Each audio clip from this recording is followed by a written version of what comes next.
Hello YouTube, Raven here. I'm back with more climbing content. I've taken an unnecessarily long hiatus from posting videos and have meant to edit this stuff that I've been sitting on 1,000 times over, and I've just been procrastinating work, other things. You know, I could make excuses, but no one really cares, nor do I for that matter. So new stuff coming soon. A lot has happened since my last post.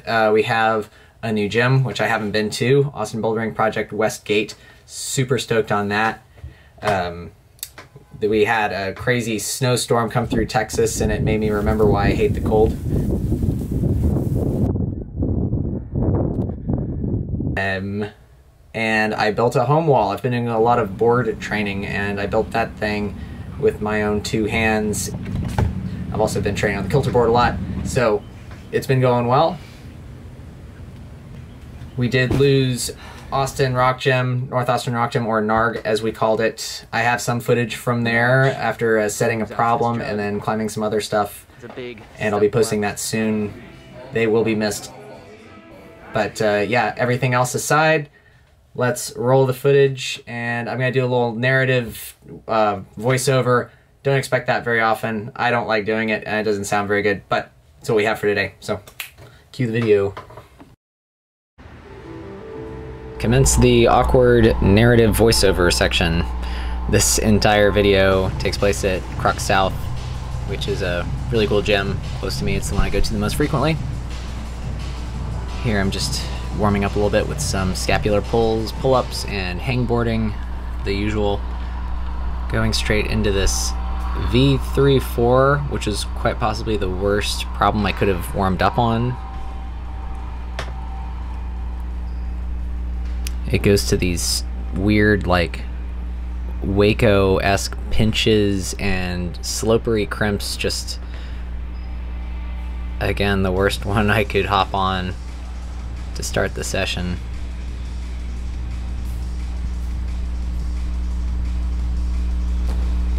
But a flash is a flash. We'll take it. And from one of my least favorite to my absolute favorite sets at that gym was this V5-6. It was really hard to film, but it goes around this arete into 2 sloper holds, and the finish was pretty easy, but it was also very beta specific. I struggled with it for a while and then got some help from my friend Galen, who told me to go for the crimp on the underside, or like the side of that volume right there, catch and swing around.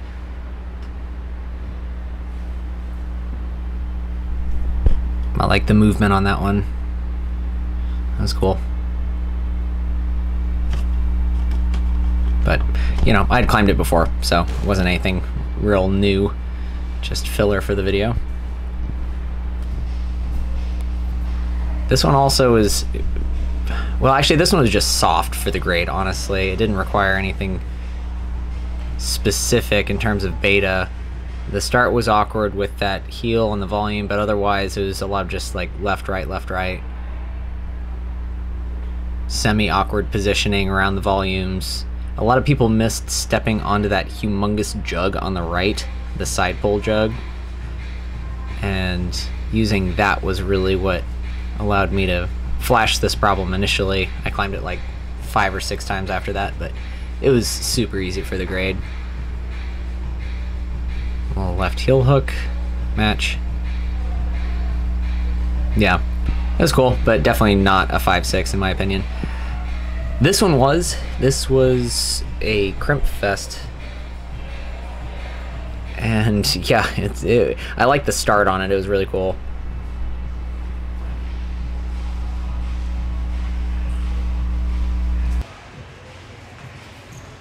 It was like semi-compressed, but all the crimps were relatively positive. It was just all about body positioning. So bump out left. I think I switch hands, or no, I bumped left, that's it, yeah. And then go to the slot. Match. Point. Raven. Game over. End of game. And, oh god, alright, I despised this. This one was awful. It's those snap holds, so they're really greasy and slippery. This had just been set and it was already really greasy, so I can only imagine what it was like a week after, if that. But I'm pretty sure I fall off of this at least once. They're all good rails for the most part, but the way it's positioned, it required a lot of pinch and positioning strength, which aren't exactly my strengths. And yeah, I fell off there.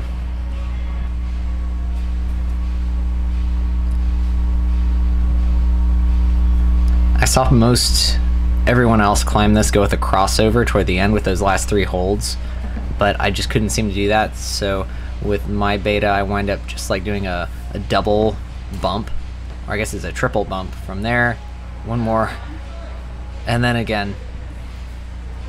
Really awkward finish. I didn't like that problem at all. It just hurt, felt awkward, but I guess that's a good thing because it's working on my weaknesses more or less.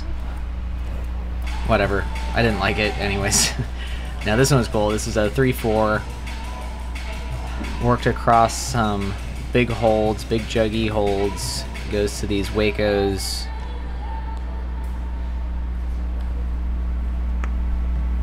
Crossover from a small cut loose, and then pretty positive juggy crimp, and yeah, straightforward, nothing crazy, just good movement on that one. Now this one was nothing but brawn. It's just a bunch of Waco holds going into a very phallic looking last hold, but it was cool. It had a V6-7 that worked through it, those pink holds, and I managed to get it once somehow, but I'm sure it looked like crap. This one, however, I kind of dialed it in more or less. I'm really spanned out, and I just had to use all of my Tallboy beta to make this one work. But yeah, the finish was kind of burly. Not too bad. There was like an edge on the top of that hold, so it's not just a straight sloper, it was pretty positive.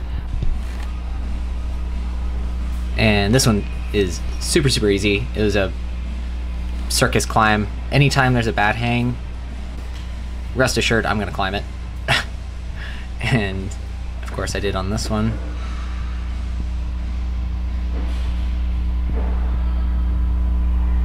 I mean, it's literally like 2 moves, but how could I pass that up?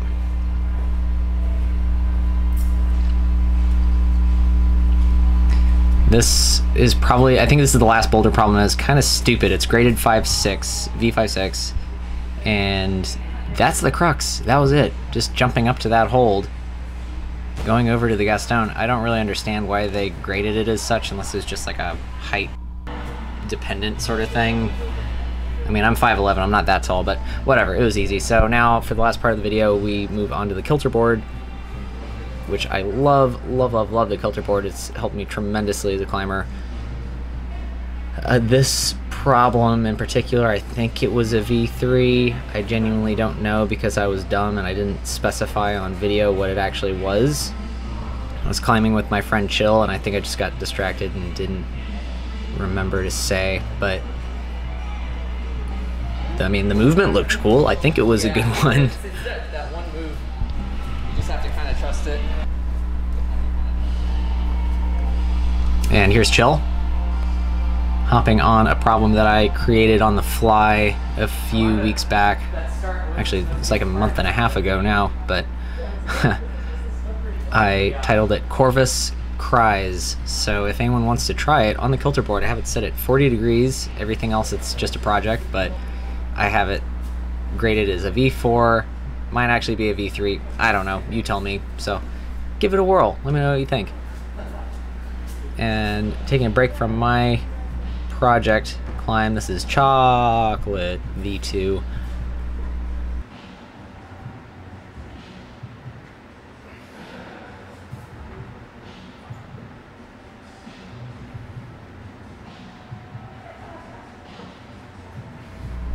With the unnecessary but awesome toe hook finish.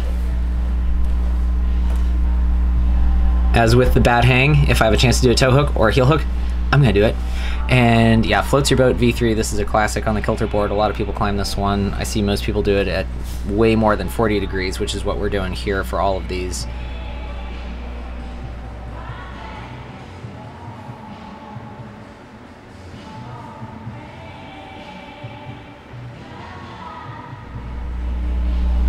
Surprisingly, this was my first time climbing that problem. But, I mean, it's easy. It's straightforward, chill, hopping on it as well.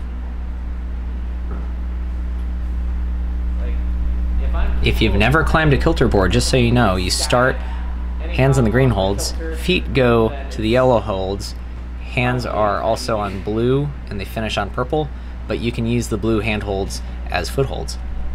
So, Yeah, nice. little insight just in case. I think everybody's pretty much climbed on a Kilter board at this point, but just if you haven't, them's the rules. You Don't Know Me, V3.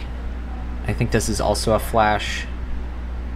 We really only climbed V3s and 4s for this session because it was super early in the morning. I'm gonna post a video very soon where I project some harder like 5s and 6s on the board.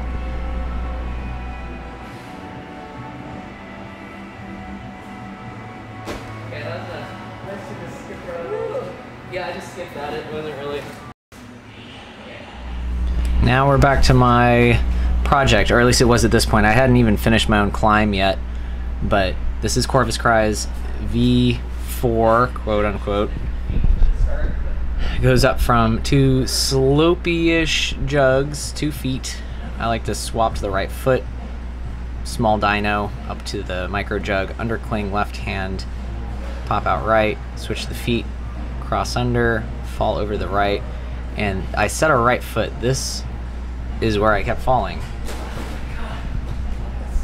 Because the way I set it, and I think it might still apply for possibly shorter climbers or some with just different beta,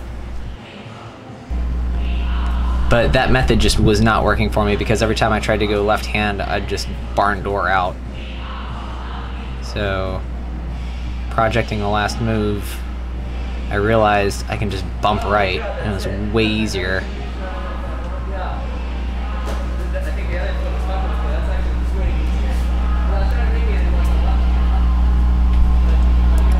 So, now that I actually understood my own problem, here it is from the get-go.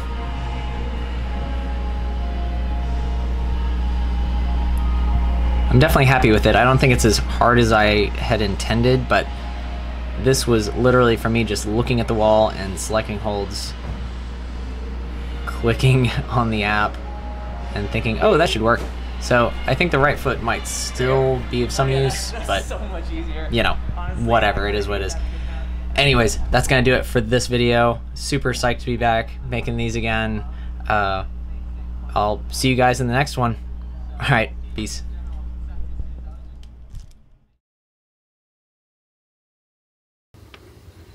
It's a note pinned to the tree. Deedly dee.